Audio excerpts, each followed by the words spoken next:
Hola, ¿qué tal? Bueno, en este video vamos a revisar los principios de la Gestalt. Vamos a trabajar entonces simetría, dirección, contraste, continuidad, cierre y demás, y entender cómo se aplican en el arte, pero también entender cómo rigen nuestra vida. Y pasemos al próximo principio, principio de simetría, que se asume prácticamente como una ley arraigada en el ser humano, parece que esto la presente en la naturaleza misma. Hay que tener en cuenta que la simetría no es necesariamente igual al espejo, no quiere decir la simetría que lo mismo que hay de un lado lo haya exactamente del otro. La simetría establece una relación de equilibrio del mismo porcentaje, digámoslo así, de pesos, que da lugar a lo que sería prácticamente una relación de planos que están enlazados por una línea central. En este caso tenemos entonces dos ejemplos. La simetría era muy importante en el Renacimiento y es muy importante en las presentaciones clásicas porque también es conceptual, porque démonos cuenta de que hay una relación con la simetría y la centralidad, casi que la unilateralidad o la idea de perfección de una verdad,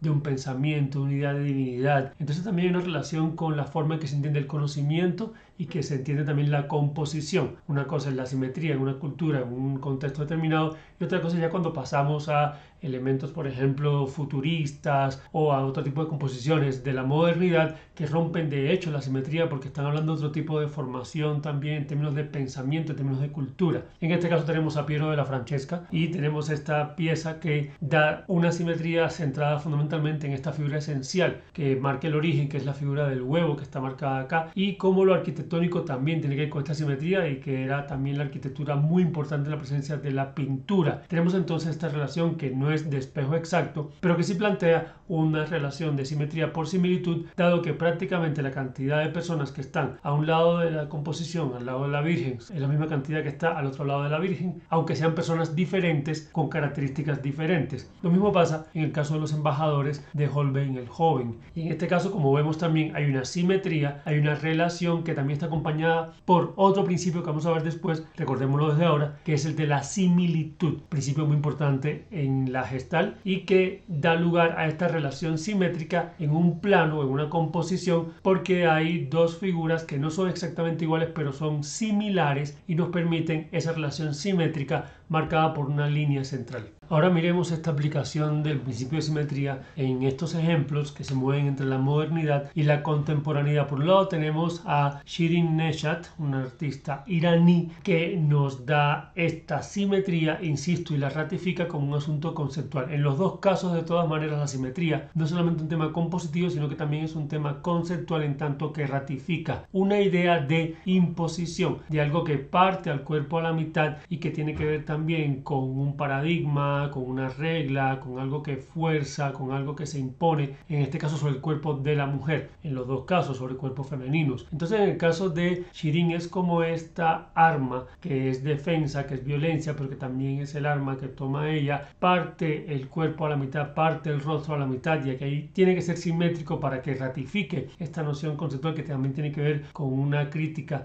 a un tipo de cultura, un tipo de pensamiento, un tipo de paradigma que es unilateral, que divide, que fragmenta. En el caso de Orlan también tenemos un ejemplo parecido, en este caso ya en relación a lo que sería la estética. Bueno, aquí hay una pieza donde esta relación con la estética femenina, con el ideal de belleza y con esta forma que además, como ven, divide y parte al cuerpo en una línea central. En el caso de Orlan, esta simetría ratifica un poco esa idea de rigidez y esta máquina de un cuerpo que se objetualiza como cuerpo femenino y se ofrece, en tanto que, como ven, es una pieza donde es para introducir una moneda, 5 francos, en fin, no sé exactamente la denominación y la cantidad, para ganarse un beso del artista. Entonces es muy fuerte como esto también simétricamente define el lugar del cuerpo femenino como un objeto que tiene que estar expuesto y que tiene que estar en ofrecimiento constante. Se piensa que la simetría es prácticamente una tendencia, casi que un instinto de buscar siempre un punto de equilibrio y que incluso en nuestros espacios, digamos, personales, cotidianos, de trabajo y demás, intentamos colocar las cosas, si colocamos algo de un lado, colocamos algo al otro lado, siempre buscamos un punto de equilibrio donde los espacios vacíos y desequilibrados puede que nos estresen un poquito y puede que nos hagan sentir un poco fuera de control, digamos. Quizás tenga que ver con esa tendencia al control, puede ser un tema cultural, cultural, no lo sabemos bien, pero está esa sospecha y esa idea de que sea prácticamente un instinto en la manera en que habitamos y en la manera en que queremos organizarnos con respecto al mundo y con respecto incluso a nuestro cuerpo. Veamos este caso de Günter Bloss, un artista de Austria, también de performance, como mismo veíamos en el caso de Orlan. En este caso, Günter Bloss hace una relación también con la simetría, que igualmente divide el rostro a la mitad en relación a esa violencia que se impone, a esa relación también de fragmentación del rostro, fragmentación del cuerpo. Es una simetría muy clara y miren cómo se aplica en este caso a un asunto que más tiene que ver con el performance y el photo performance. Siguiente principio muy importante, el principio de cierre, es la tendencia que tenemos a percibir las formas completas. Claro que también tiene que ver con la experiencia, porque si no tenemos experiencia de la geometría, no percibiríamos un conjunto de puntos en forma de círculo como un círculo, pero así lo percibimos. Un principio muy utilizado también, como ya decíamos, en las composiciones clásicas, renacentistas y demás, mucho del tema religioso, porque las formas como geometrías eran también formas simbólicas. El triángulo, el círculo, el cuadrado eran símbolos, y a veces para no trazarlos tan directo y literalmente se ponían, como en la pieza que vemos de este lado, se ponían digamos que unos vértices y pensamos en el triángulo, o sea en la Santísima Trinidad. Dibujamos el triángulo, pero porque tenemos la capacidad de cerrar digamos la forma. Lo mismo pasa en la pieza de Masaccio, donde tenemos acá una relación de cierre. Miren acá qué interesante la línea que parte. Para empezar hay un triángulo entre las cabezas de quienes adoran a Jesús y la cabeza misma de Jesús. Y debajo hay otro triángulo que cierra y que se define también o se orienta en dirección por las líneas de los brazos de este personaje que está levantando los brazos en diagonales y que está cerrando este triángulo. Acá tenemos acá entonces un triángulo y acá otro triángulo por principio de cierre. Y eso es muy interesante porque también se basa en dar un voto de confianza en esa fe que tenemos en cuanto a que una persona, espectador o espectadora, tiene la capacidad de cerrar una información que no tenemos por qué dar completa. Damos una parte de la información y esta persona puede cerrar la idea, puede cerrar la información. Esto pasa en la música, pasa en el cine, pasa en el teatro, tenemos ejemplos de libros, estas historias que damos todos los elementos pero no hay por qué cerrarla y como quien dice darle todo tan masticado a la persona que está recibiendo esta creación, sino que esta persona con los elementos que dimos ya puede cerrar la forma porque tiene la capacidad de percibir las formas completas y de cerrarlas. Más que una capacidad, prácticamente es como un instinto, es como una necesidad. De hecho, como bien en la Gestalt sucede, y es que todo se relaciona no solamente con lo visual plástico, con el arte, con la creación, sino también con la vida cotidiana psicológica también. En ese sentido, pasa que esta tendencia a percibir las formas completas se relaciona con la necesidad que tenemos de cerrar ciclos, de cerrar las gestales, de cerrar los ciclos. Nada angustia tanto a una persona como una situación que nunca sabemos cómo terminó, cómo va a terminar. Esas relaciones que se terminan porque una persona viajó y la otra se fue para otro sitio. En fin, esos caminos de vida que quedan como en el enigma, que quedan como en el misterio. Y eso nos angustia hasta que necesitamos cerrarlo. Eso que tenemos que decir a alguien y no lo dijimos. Eso que tenemos que hacer y no terminamos de hacer. Esos espacios abiertos, esas gestales abiertas, nos dejan en angustia constante y por eso en muchas ocasiones surge lo que llamamos la proyección, un término psicológico que se refiere a que aquello que yo no pude completar o decirle a una persona, termino proyectándole a otra persona porque es que la necesidad se mantiene ahí y va a estar vital, y va a estar empujando hasta que yo cierre esa necesidad, hasta que complete ese ciclo, digámoslo así. Y entonces en ese sentido es una tendencia que tenemos donde aquello que se nos da siempre intentamos cerrarlo como información. Por supuesto que también está relacionado con los principios anteriores que estábamos viendo porque, ojo, y es importante, todos los principios se entrecruzan, solo que a veces hay énfasis en unos, pero todos están siempre presentes. Entonces este es muy importante porque define prácticamente lo que sería la vida psicológica que tenemos como personas, y es que aquello que no se cierra nos deja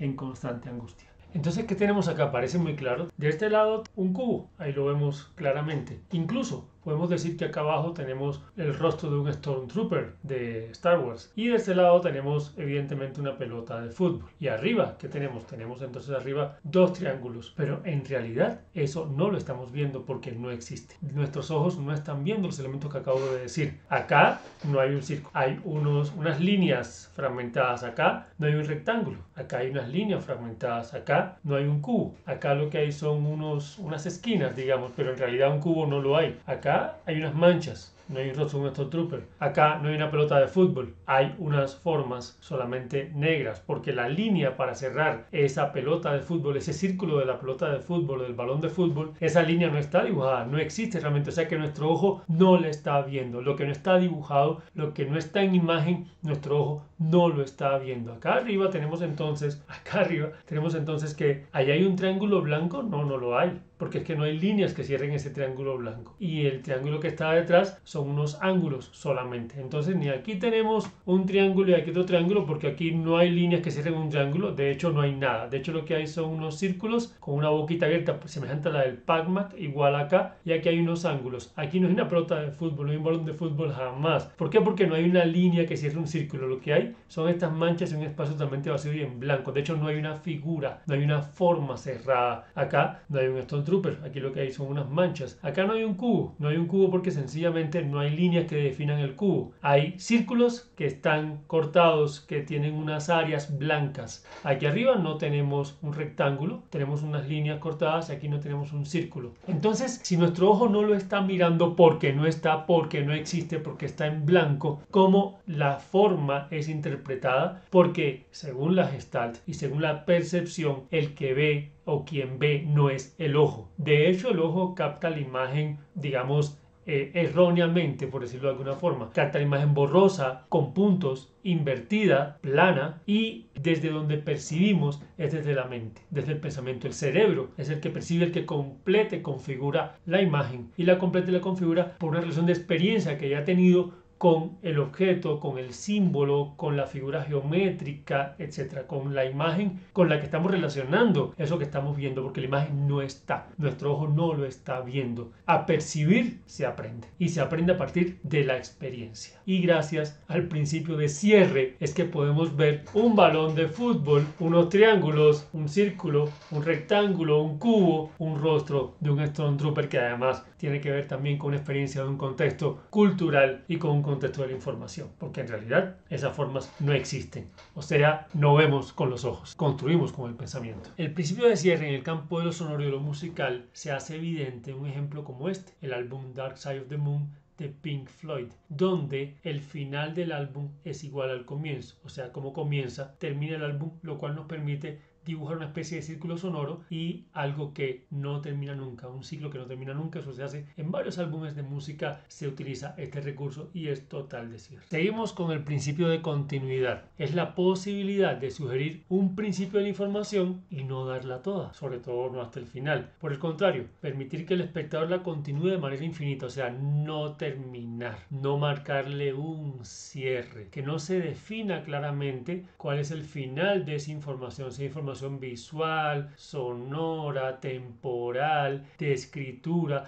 Es algo así como los puntos suspensivos o una letra que se va difuminando poco a poco hasta que hay un momento que se desaparece, pero no tiene un final demarcado. Prácticamente es lo contrario al principio de cierre. El de cierre cierra la información o da los elementos más bien para que la persona cierre la información. En este caso, la continuidad es la posibilidad de que no hay un cierre, de que no termina nunca. Es como un fractal que se expande y se expande y se expande y no tiene unos límites claros. Bien, entonces aquí tenemos dos ejemplos. El ejemplo que vemos de este lado de acá es un ejemplo que tiene que ver con una acción performática dentro de un espacio académico, un taller, donde se estableció esta relación de línea, de continuidad, de procesión prácticamente con este tema de las cajas. Lo más importante por lo que quiero mostrar esta foto es por lo siguiente. Es una estrategia que si usted tiene 10, 15 personas o una cantidad limitada de personas, pero quiere dar la idea de que esa fila es interminable, en esa estrategia entonces se hace este recorrido en una serie estrecha donde los transeúntes y las transeúntes, que son espectadores y espectadoras, solamente pueden verla desde un ángulo frontal o desde atrás. Y entonces miren lo que pasa acá, la fila de personas con cajas encima no tiene fin, parece que no terminara, y esa es la posibilidad de algo que continúa y se pierde en el infinito, en un posible infinito, por lo menos que no define bien el final. Cuando nosotros estamos haciendo entonces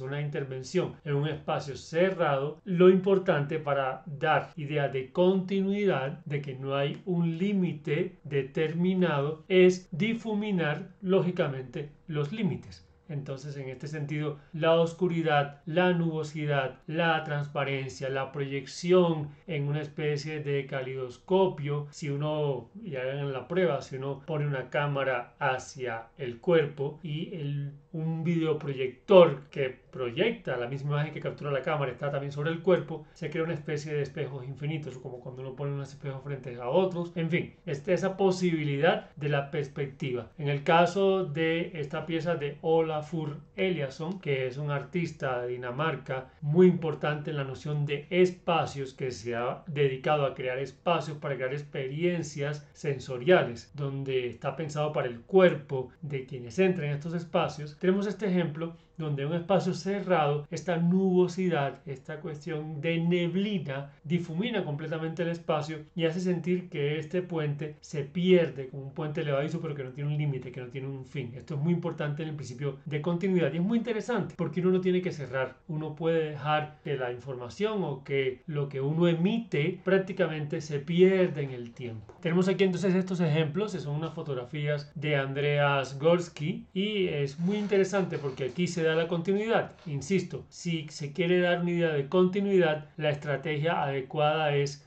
no respetar el límite, en este caso de que es una foto enmarcada. Quiere decir que en este caso las líneas, por ejemplo, de esta foto no terminan, o sea que no se respeta esa idea de que haya un encuadre de la imagen dentro de la foto. Si esta foto se hubiera ampliado más, se hubiera mostrado los límites del espacio, nosotros hubiéramos definido que el espacio es pequeño, que tiene unas dimensiones determinadas, pero aquí este espacio que se fotografía acá, esta bodega, podría ser infinita, podría ser inmensa, podría ser muy grande. ¿Por qué? Porque la línea se supone que continuaría después del límite del formato foto en este caso. Lo mismo pasa con esta foto que tenemos acá y es una cantidad de personas abrumadoras. Si yo tengo un grupo de personas pequeño, pero yo tomo la foto de manera tal que no agrupo y muestro el límite de ese grupo y muestro el espacio que queda vacío alrededor de este grupo, sino que corto los cuerpos, no hay manera de contar cuántas personas habían allí. Es una estrategia interesante, por ejemplo, para mostrar que un espacio está muy lleno aunque tenga pocas personas. En este caso funciona esta idea de abarrotamiento justamente porque los límites no se respetan, porque la continuidad va más allá y rompe el límite. Entonces, si yo hago un dibujo, perfectamente puedo hacer una línea que llega hasta el límite y que se corte en el límite y que ese dibujo podría continuar. Y no respeto esa idea de un diafragma o de un formato que deja un borde para esa composición. El principio de continuidad se basa en el presupuesto de que las personas tenemos la capacidad de crear códigos de información, o sea, podemos crear secuencias. Hay una secuencia que se sugiere y yo ya la dejo porque el espectador la puede continuar. Entonces, en este caso, por ejemplo, tenemos acá que hay una secuencia donde tenemos el triángulo, el cuadrado, el círculo y el rectángulo. Entonces, yo puedo sugerir una secuencia y como yo sé que la mente humana es capaz de aprender secuencias nuevas y de entender cuál es la continuidad, esto podría seguir hasta el infinito. Esta capacidad de la mente humana de aprender nuevas secuencias es que yo puedo dar el principio de la secuencia y después dejarlo en puntos suspensivos para que sea la mente la que continúe esa secuencia, es lo que me permite en este caso, por ejemplo, en la pieza de Antonio Berni que vemos acá, que yo puedo hacer una gran manifestación de personas, una fila grande de personas en la pintura en este caso,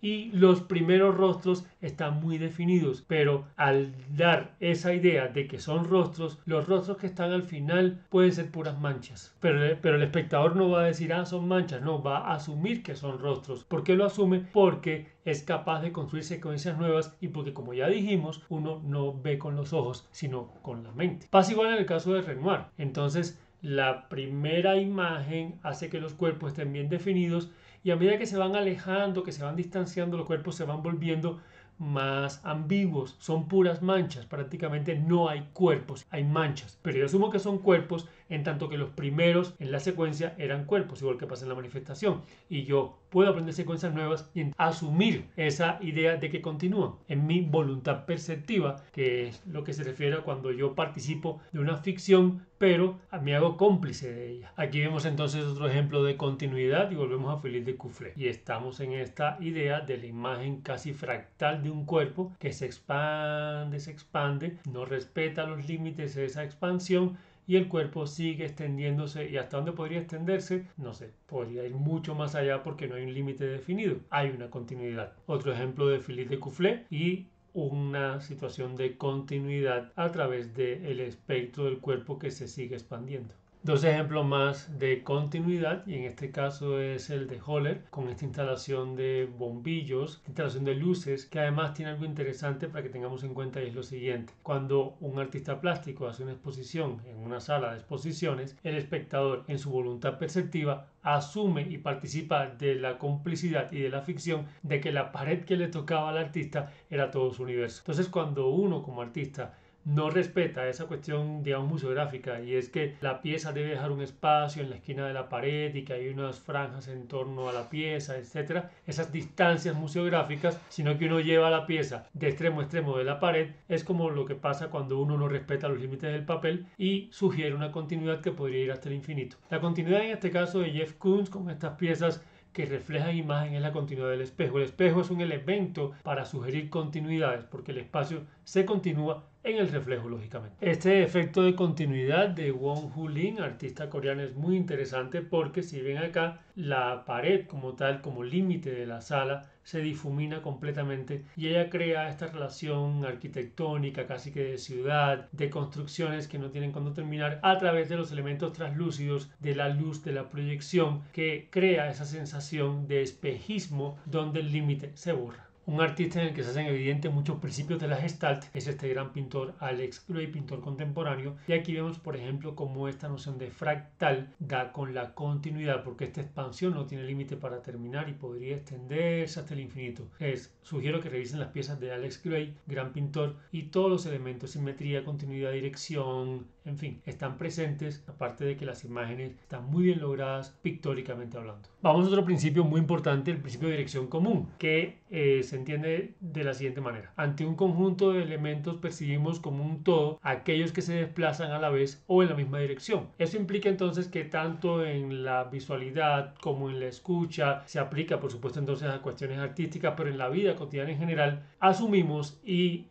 relacionamos los elementos, cuerpos, objetos y demás que van en la misma dirección o se mueven de la misma manera como un grupo, una totalidad o precisamente una especie de asociación, como una especie de manada, por decirlo de alguna forma. Entonces, como quien dice, todas las personas que van en esta dirección pertenecen a una categoría y en otra dirección van a otra. Y direcciones, pues más las direcciones políticas, direcciones sociales, direcciones temporales, direcciones en el sentido de recorrido real o en el sentido incluso de hacia dónde nos dirigimos, hacia dónde vamos en nuestra vida, hacia dónde le apuntamos. La mirada tiene mucho que ver aquí y en este caso, lógicamente, es muy evidente porque también la dirección implica esas líneas de dirección que nos van a llevar a un punto de énfasis, a un punto en el que se quiere resaltar y que se quiere poner como centro de importancia de una composición, porque es ahí donde reside el corazón de la composición. Entonces tenemos acá, por ejemplo, que en la imagen que tenemos acá, vemos al niño Jesús, al bebé, que es el centro de la composición. Y entonces en ese sentido es el vértice de las direcciones. ¿De qué direcciones? Pues ahí la dirección común es que todos estos rostros, y a no ser esta mirada que, y miren aquí el contraste, implica una dirección diferente, estos rostros van a plantear una dirección que converge en esta punta del triángulo que es el niño y que hace que por tanto sea el énfasis de la composición. Claro que aquí también se relacionan elementos que tienen que ver con cierre, con experiencia,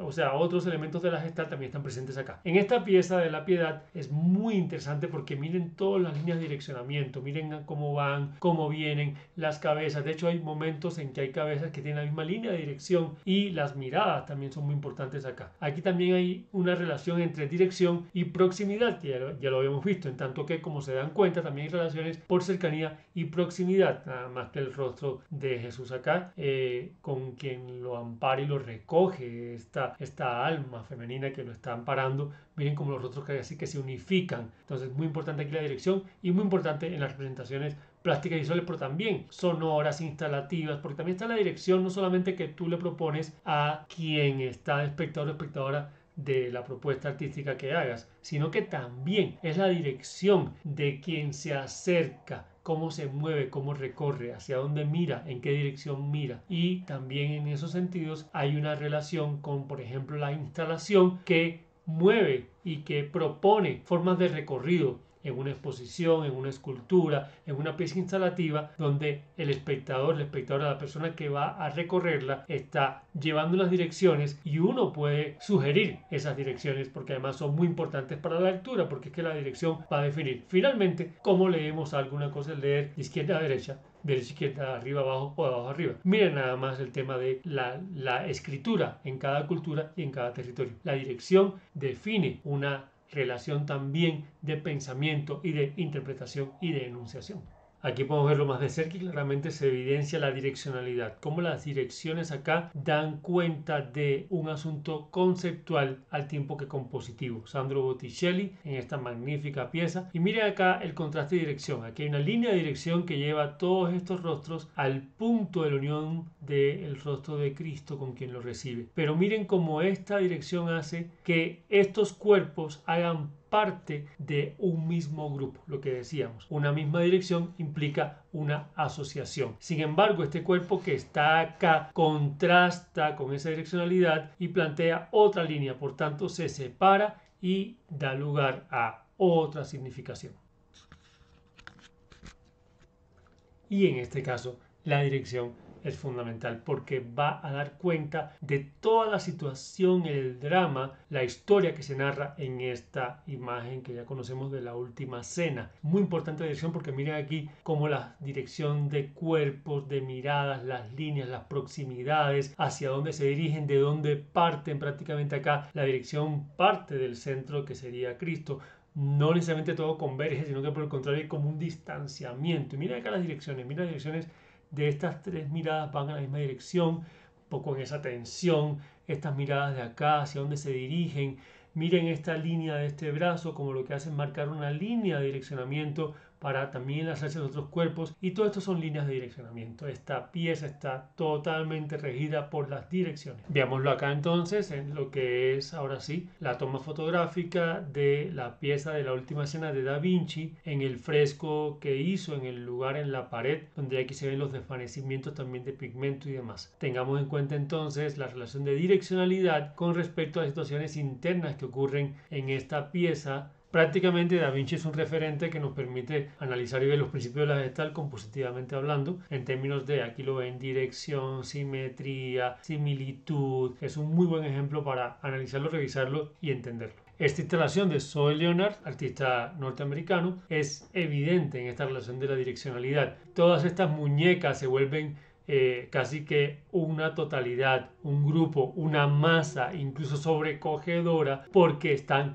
en la misma direccionalidad, están apuntando a la misma meta. Prácticamente se dirigen al mismo punto, y eso es lo que le da fuerza a esta instalación, porque lógicamente cada una de estas muñecas por separado no tendría ese poder. Sin embargo, la dirección hace que todas se relacionen hacia un mismo punto y por tanto sea incluso un poquito tétrico. Estas piezas de David Manch, estas instalaciones son muy claras en el tema de la dirección, de la direccionalidad, de la dirección como principio, porque miren acá como incluso algo que puede ser caótico, a partir de la direccionalidad plantea unos ritmos y le da orden a ese caos, a ese posible caos. Entonces mira acá lo interesante es este apilonamiento de periódicos que al mismo tiempo marcan unas líneas, parecen unas olas, parece un oleaje, parece una direccionalidad que hace de esto toda una masa. Muy importante aquí la dirección, además de que la relación del todo con las partes también vale mucho la pena revisarlo acá. Es en realidad un trabajo muy meticuloso para poder componer en términos de direccionalidad y en términos también de relaciones de espacio todos estos elementos en la instalación. Siguiente principio, principio de contraste.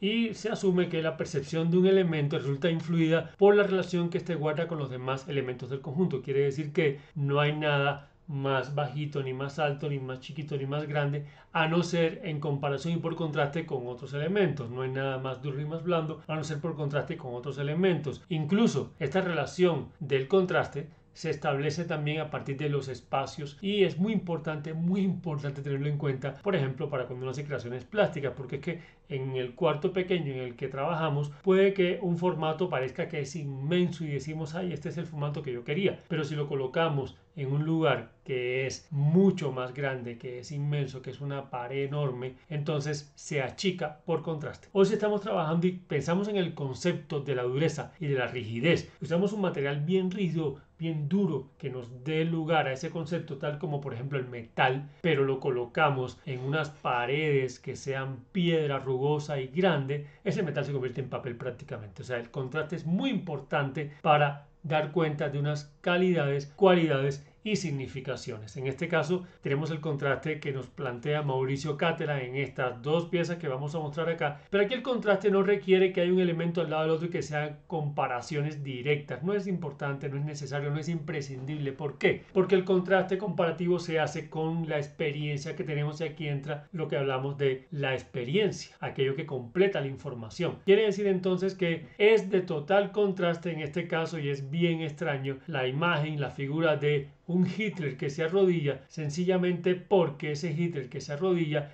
contrasta, choca, se contradice con el Hitler que nosotros conocemos históricamente, o sea, con el que está en nuestra mente, en nuestro pensamiento, en el cual esa humildad de arrodillarse no existiría o de rebajarse no existiría. Entonces hay un contraste, no hay que poner al lado una foto del Hitler que se impone, que da los discursos violentos, agresivos y demás, porque ya ese Hitler está en nuestro imaginario. Lo mismo pasa acá en el caso de lo que tiene que ver con esta figura del Papa aplastado, golpeado por un meteorito. En este caso el contraste está dado sencillamente por la información que ya tenemos cultural, contextual, histórica, que contrasta completamente donde estamos viendo al Papa en un rol en el que no lo veríamos. Primero porque está golpeado por una realidad que supuestamente la religión negaría y segundo porque es una figura que estaría en este caso en el piso, diferente a la posición de autoridad que tiene normalmente el Papa. Entonces son contrastes muy importantes con respecto a el imaginario. Tenemos esta pieza de Damien Hirst, es un busto anatómico, un busto que uno podría ver en cualquier salón o aula, laboratorio de ciencias, incluso de un colegio. O sea, no tiene nada, digamos, terrible, impactante, no tiene nada atemorizante. Pero entonces si vemos ahora, por contraste, la comparación de proporción,